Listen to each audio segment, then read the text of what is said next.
কোনো মেয়ে যদি স্বামী থেকে মহারণা নিতে না চায়, কোনো অসুবিধা আছে কিনা? বোন আফরিন জাহান, কোনো অসুবিধা নেই। আল্লাহ রাব্বুল আলামিন কোরআনে কারিমে পরিষ্কারভাবে বলেছেন, আ স্ত্রী যদি তোমাদের মহারের কোনো কিছু ছাড় দেন, তাহলে ফাকুলু হানিআম মারিআ, সেটা তোমরা খেতে পারো, ভক্ষণ করতে পারো স্বাচ্ছন্দ্যে। বিধায় একজন পুরুষ তার স্ত্রী যদি মহারণার পুরোপুরি তাকে ছেড়ে দেন যে, আমি পুরোটাই তোমাকে মাফ করে দিলাম অথবা আংশিক মাফ করে দিলাম, তো এটা পুরুষের জন্য এই ছাড় গ্রহণ করতে কোনো অসুবিধা নেই এবং একজন নারীর জন্য এই ছাড় দেওয়ার এখতিয়ার আছে। বিষয়টি হলো, এটি নারীর অধিকার, এটি স্ত্রীর অধিকার। অতএব স্ত্রী তার অধিকার যদি ছেড়ে দেন, শরিয়া সেখানে কোনো প্রকার বাদ সাধে না। মূলত ব্যক্তি স্বাধীনতা ইসলাম কতটুকু একজন মানুষের জন্য নিশ্চিত করেছে, সেটা এই বিষয়গুলো দেখলে পরিষ্কারভাবে বোঝা যায়।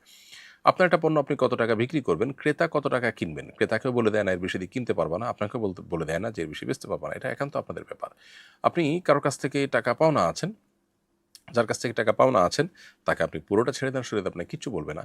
এবং আপনারটা যখন আপনি ছাড় দিবেন, সেখানে আপনার বাবার কোনো আপত্তি করার সুযোগ নেই, আপনার স্ত্রী, আপনার স্বামী, কেউ সেখানে বাদসাধ বা সুযোগ নেই। পরামর্শ দিতে পারেন, কিন্তু কেউ হস্তক্ষেপ করবার অধিকার সেখানে রাখে না। এই পরিমাণ ব্যক্তিকে স্বাধীনতা দিয়েছে ইসলাম। তবে আমরা আজকাল স্বাধীনতার যে মানে বুঝি, সে মানে আসলে একেবারেই আপনার অবাস্তব এবং অসত্য।